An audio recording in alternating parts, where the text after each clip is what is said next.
Alors, je l'ai pas vu à sa sortie, pour commencer. Je vais pas mentir, de tous les Vengeurs finalement, je pense comme le grand public, c'est celui qui me parlait le moins. Tout simplement parce que c'était le moins impressionnant. Thor, il a les éclairs, il a le monde d'Asgard. Iron Man, il a ses tenues ultra sophistiquées, sa technologie. Captain America, ça me parlait pas trop à l'époque.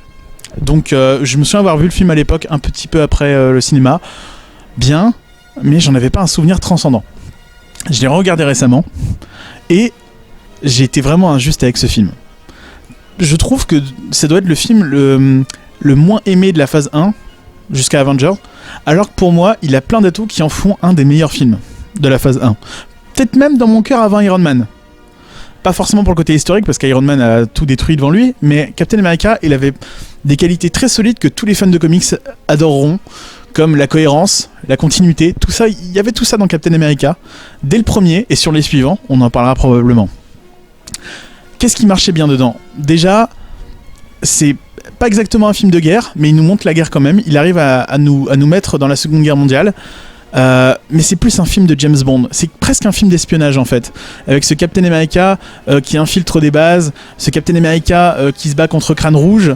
Il y a même des effets de réalisation qui sont voulus par Joe Johnston qui nous montrent bien qu'on est sur un film d'espionnage. Ces moments où Captain America en fait il fait la liste des bases qu'ils doivent détruire sur un fond où on le voit détruire les bases, et Crâne Rouge qui arrive dans sa Crâne Rouge mobile et qui se gare et qui fait le « je les aurai ».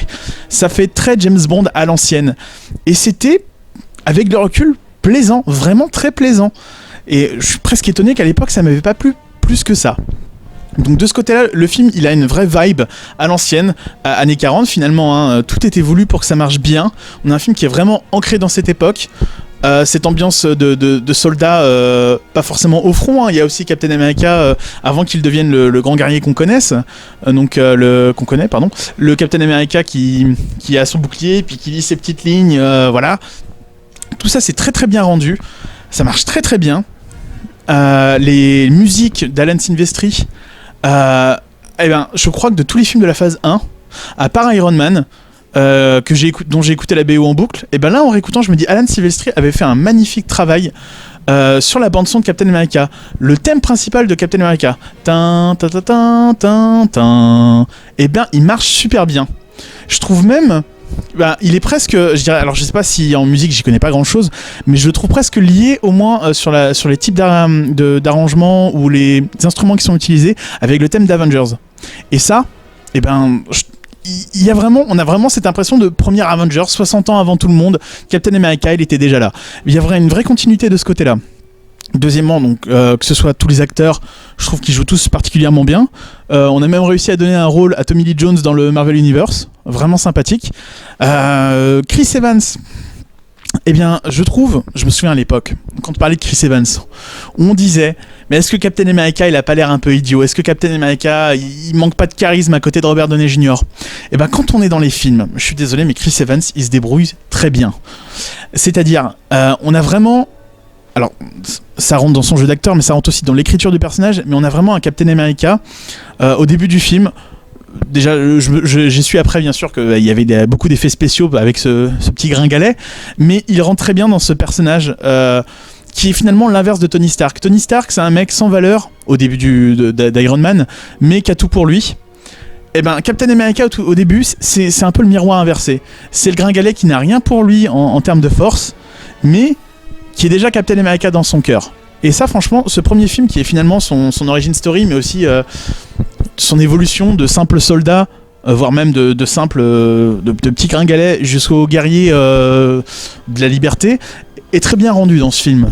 Ça, j'avais beaucoup aimé avec ma relecture, là récemment, en revoyant le film. Donc l'écriture du personnage de Captain America, c'est quelque chose qui marche très bien dans la trilogie, j'ai envie de dire, jusqu'à Civil War.